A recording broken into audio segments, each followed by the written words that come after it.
So first of all, Bishop Moira, how do you feel about the announcement today of Dame Sarah Mullally as the next Archbishop of Canterbury? I'm really delighted. And I'm mainly delighted because I think she has the experience and the gifts given to her by God that are going to be just right for what we need in the Archbishop of Canterbury at the moment. But of course, I'm also delighted that we have a woman occupying this role. What makes it significant for you that she's a woman? For me, it means the Church of England in its leadership is fully inclusive. There's any level of the Church of England where if the right person happens to be a woman, then they'll be the person. There's also something else about having the lived experience of women in the Archbishop's Council at that senior level.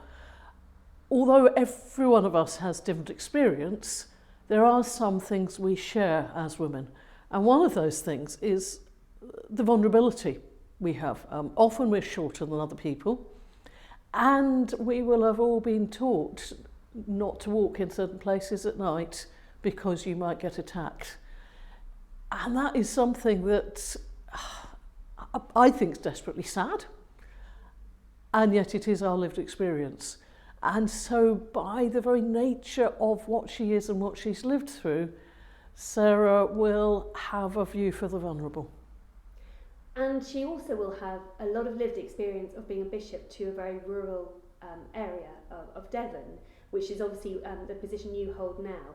What do you think that will mean in terms of how she's able to consider and represent the rural parts of our country? Yeah, there'll always be a bit of her that is reversing round down a Devon lane. You can never quite forget that after you've done it as often. I mean, even in 3 months, I've done it quite a lot. So in her 3 years, I'm sure she's done that. But also that joy of turning up to quite a small village where God has been worshipped and honoured. This church is still a beacon of hope in that community, is something she will have in her heart, alongside all those experiences she's had of London, of the large and the small churches there, each serving, each bringing God's love into their different communities. Now, she consecrated you a bishop only back in July at St Paul's Cathedral, which was a lovely day. What advice do you have for her as she steps into this very significant new role? It's quite difficult when I've only been in my role 3 months to advise someone else. But if I were to advise her, my advice would be, firstly, what she already knows is that the number one thing is prayer. We don't do this by our own strength. We do this by the strength God gives us. She's taken on a role that some are calling an impossible role.